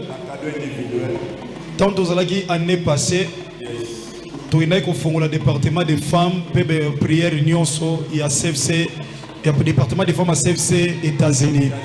Kuna na Kentucky. Ba orphelin pe batikalité papa rabatika ba mote voilà la maman des orphelins azo poussana orphelin. Merci orphelinat Miband. Merci maman Marie orphelinat Miband. Fondation Rabbi Mavinga tika ba mote. Merci beaucoup. Merci maman Marie. Sikoyo papa Jean-Robert. Na expliquer yo au monde culte ça en direct. Sikoyo maman a CFC partout à travers le monde. Balobi jamais papa Rabbi ou a pambola bango bako l'examo inaperçu. Donc CFC États-Unis na Kentucky to fongola kango le 6 juin. Donc le 6 au bako saki inane et ba tikali bongo te balobi batindi ba maman nyon sur CFC États-Unis. Nyon au bazana Dallas bazawa partout. Batindi pe contribution na bango topé li pamboli na bango cadeau papa Rabbi tozo lexa bandeko n'était soit représenté par qui CFC États-Unis ba maman nyonso batindi enveloppe na bango toko poussa na rapidement. Voilà maman Rachel Tobi, maman Riet Mikouiza présidente, merci. Merci. Papa Rabbi Papa Rabbi makanze ko mozongo. Nasuka fomo na mutu awa aux enveloppes et association de la foi en Christ. Donc faut avoir une association de la foi en Christ qui est dirigée par maman Odette de la foi ma grande sœur. Que le Seigneur vous bénisse. Association de la foi en Christ. Dans une enveloppe et où tu peux femme de la foi il y a Allemagne. Maman Annie Pedro na toutes les femmes de la foi il y a Allemagne. Batindi cadeau na bango et ça représenté par maman Jorette Wanga. On acclame le Seigneur.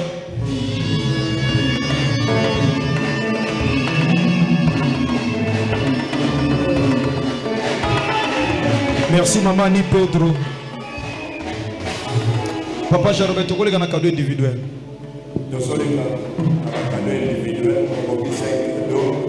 Eratate, moi si n'anga pas le bien eratate, allez n'a pas ravi. Moi si n'anga eratate. Merci beaucoup. David de la foi, merci papa. Honorable papier Dimou, merci beaucoup. Merci David de la foi, merci l'homme de Dieu. Merci. Chris Keleka, merci beaucoup. Merci. Merci Vondi, merci à Trésor. Les gars, cadeau individuel, il y a Rabia Mona, Nengo Lingage, Pasteur Amona. Il y a Blaise, merci beaucoup. Merci à Blaise. Maman Merline, merci beaucoup à Merline. Merci à Merline.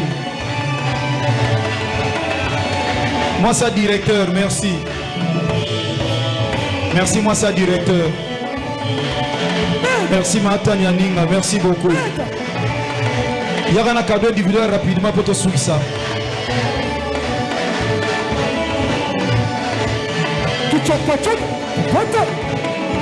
Merci ma fille Tabita, merci beaucoup Tabita Martial, merci.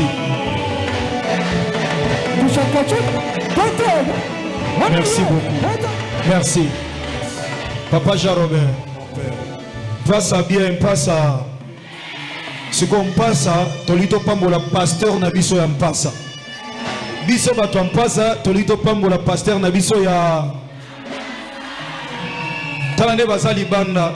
Est-ce que le caméraman a coupé sa biso Mpasa?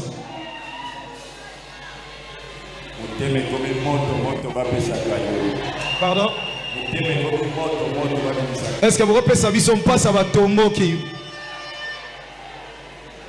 passe à bien, passe à. Oh, bien, ça va pas ça.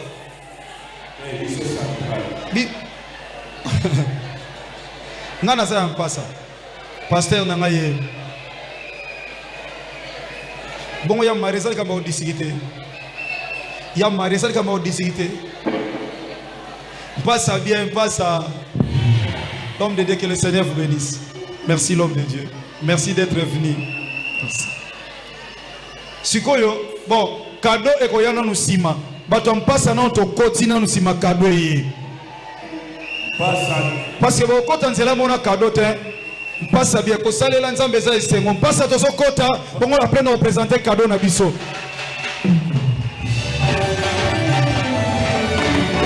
Une église de 6 mois par la grâce de Dieu.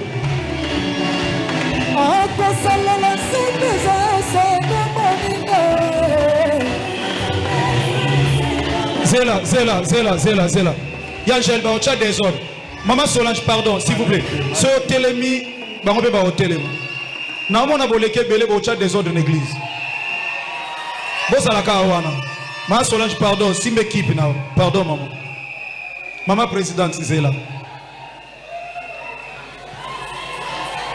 S'il vous plaît, passe à bien, passe à. Est-ce que vous avez vu que tout ça en a.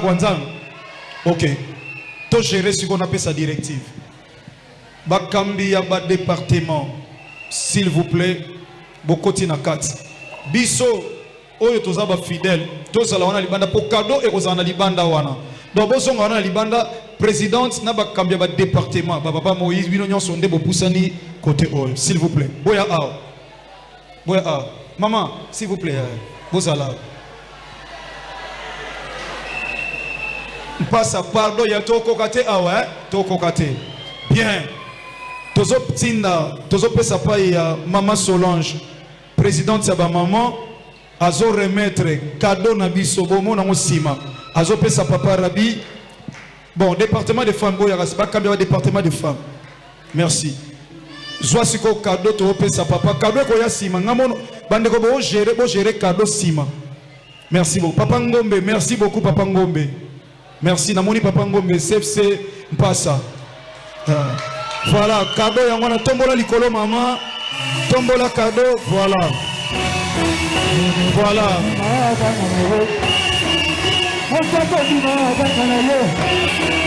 Sikoyo tolingi to présenter Papa Jean-Robert. Kosa ila nzambe na sérieux akamala. Tolito présenter cadeau ngo sikoyo. Contact ezo laksa mutu kanenge zate. Mosala nzambe bapesa ke loko bien. Passe à félicitations.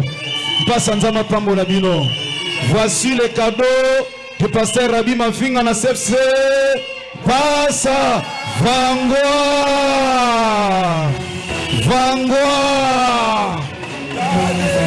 Voilà, vous pesa biso cadeau. Voilà cadeau yango.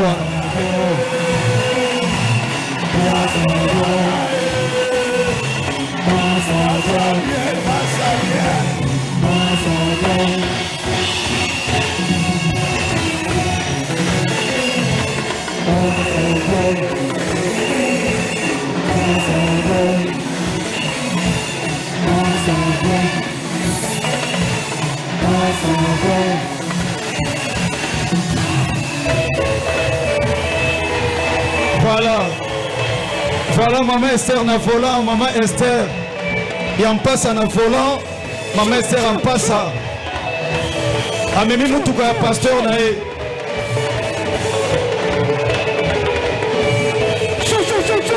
Ça fait pleurer l'homme de Dieu. Asalango pa batule les zongelier, ça fait pleurer l'homme de Dieu. Ça fait couler pas mal de larmes. à l'homme de Dieu. Ça fait couler pas mal de larmes à cet homme de Dieu. Nous t'aimons beaucoup, papa. Nous t'aimons beaucoup.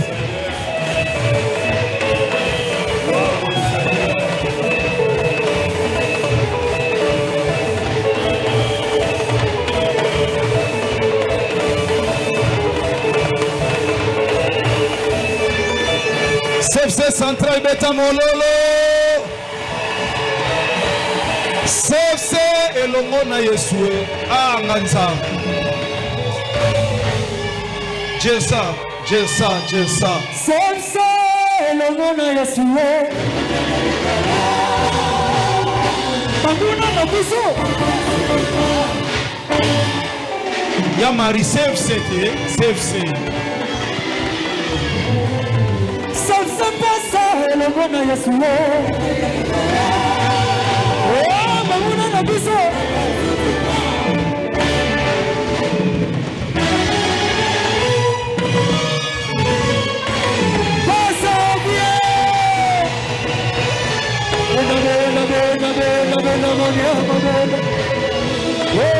Voilà ma candidat au CPLA pour la pasteur Navarro. Voilà les responsables très heureux. Papa Jean-Robert, ma responsable Bazobina.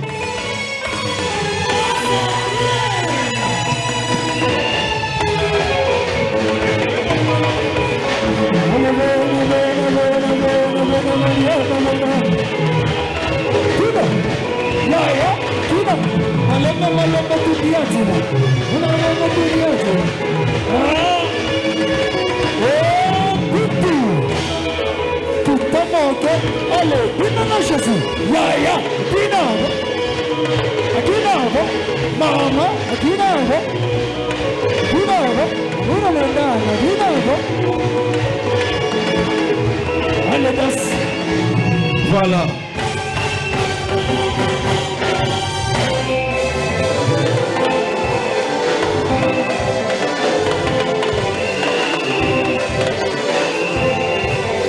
Merci.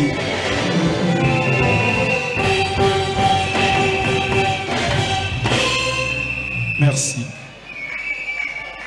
Est-ce que vous confondez pour que na suga, s'il vous plaît?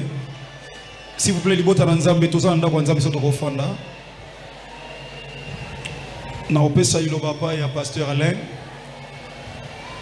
C'est lui actuellement le pasteur titulaire de l'église mère. Azozo alilo bon pasteur Timothée en ce qui ça bon to clôturer journée à l'élo. Je crois que vous en allez camouter pour yebisa papa Rabi a télé pendant beaucoup de temps. Tozo ko libéré tout à l'heure. Pasteur Alain Koumazo Kusana biso tozo bete na kolo mabo makaso on acclame le Seigneur.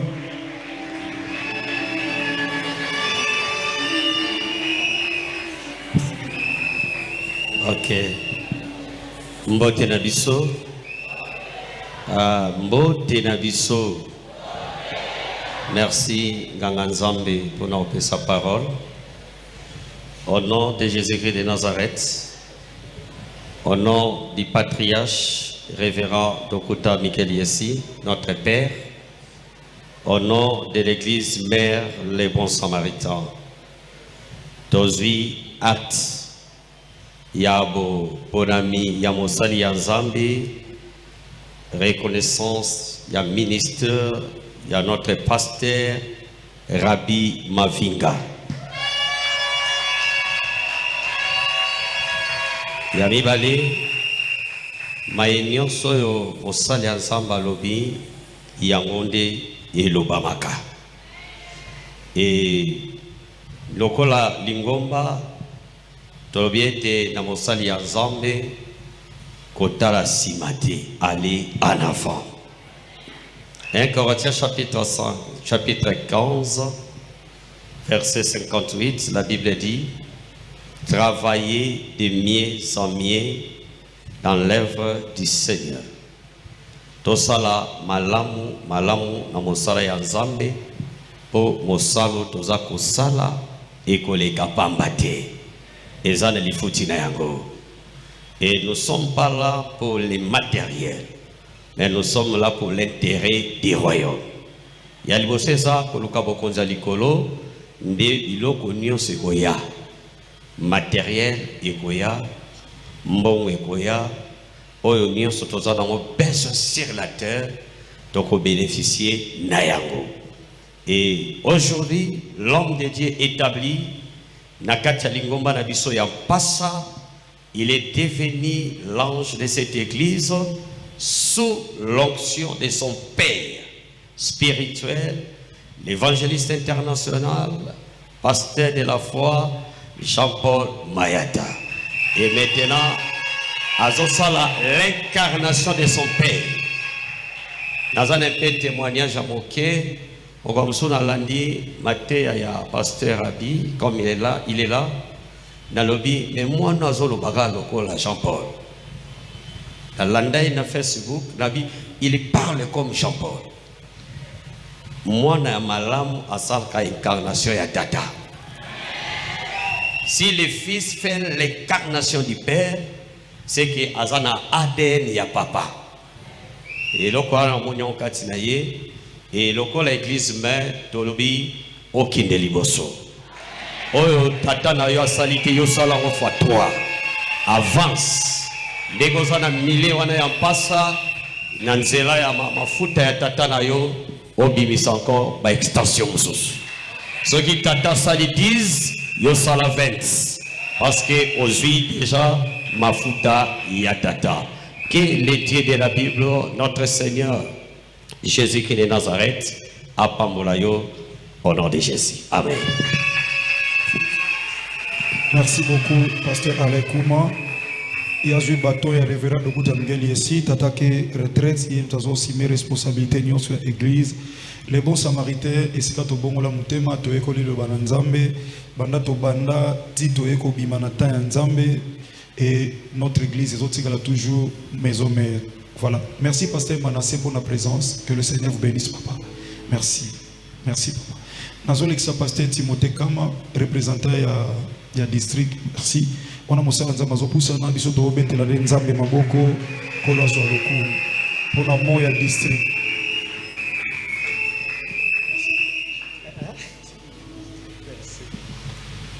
Shalom.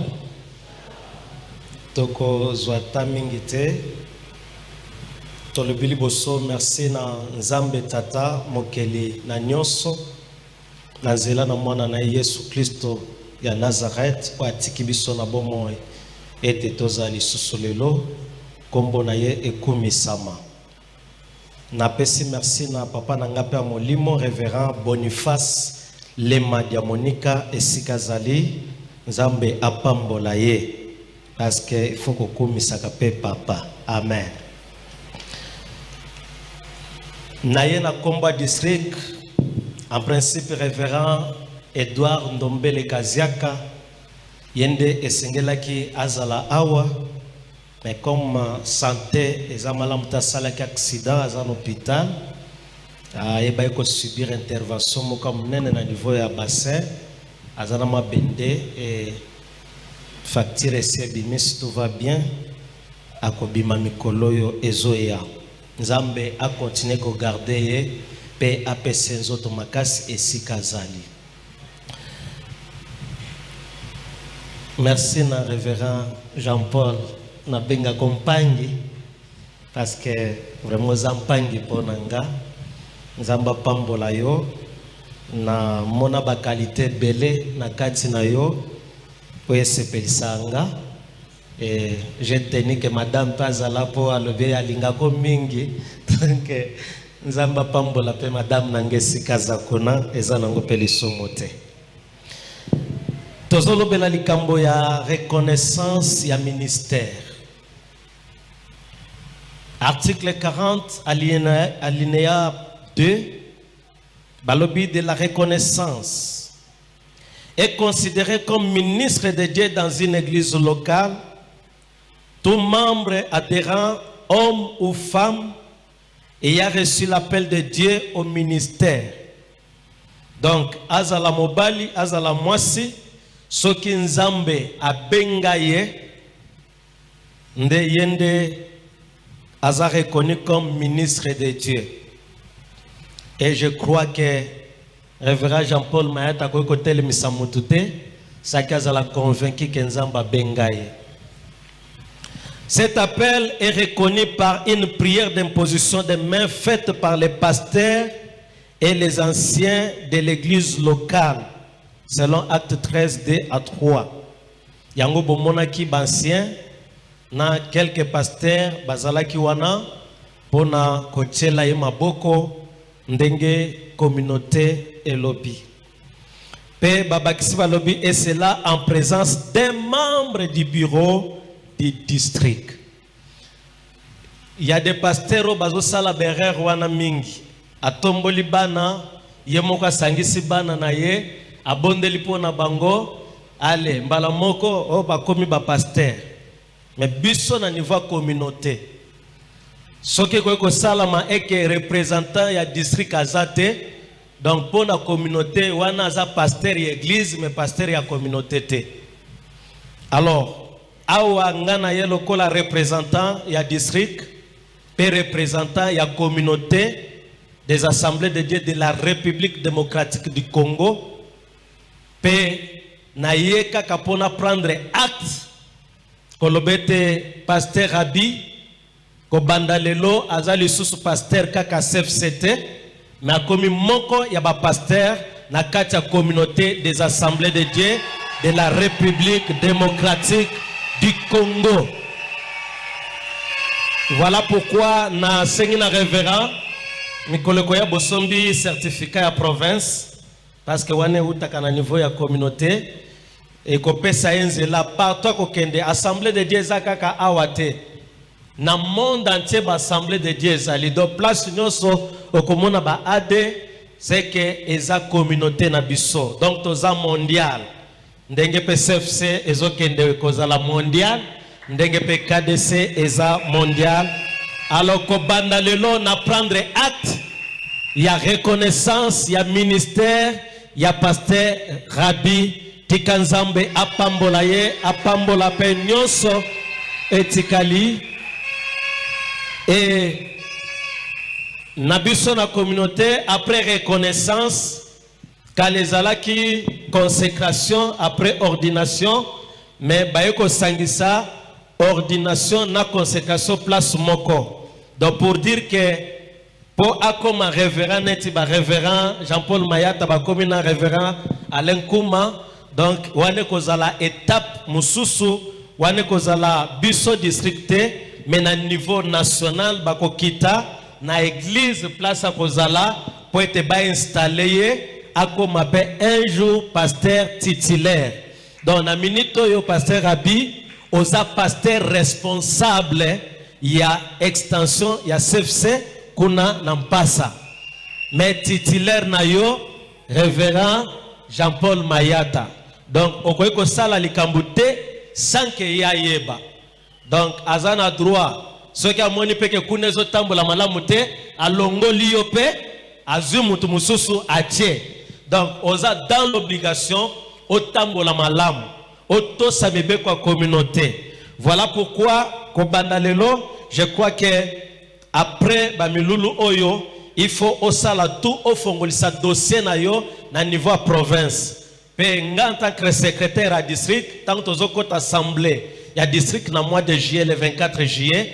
Il faut aux alawana parce que trop côté sa combo na yo na kati ya rapport ya district. Pe toko yamba yo kuna na district pe toko tinda kombo na yo eko banda na ba eko mata na ba echelon nyos. Alors il faut somba règlement d'ordre intérieur oyo otanga kango po ete soki kako kempanzi wana place nde okokweya pe il faut yeba que tout ce que tu as na quatre églises kuna ba matériel ba kiti ba biloko nyonso même les temples je crois papa yeba kango. Même le temple qui est construit là-bas, nyonso dengo ndimiko za la pasteur ya KDC, c'est que nyonso komi anene ya KDC.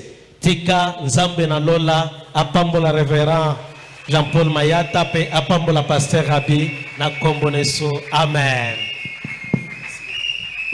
Merci pasteur Timothée Kama. Tokomi na suka soto ko telema. Toza Nine Tigali. Asala Nzambelo, monsieur Tigali, s'il vous plaît. Exacté. Ok. Vous êtes sur BioNews Télévision, la télévision autre.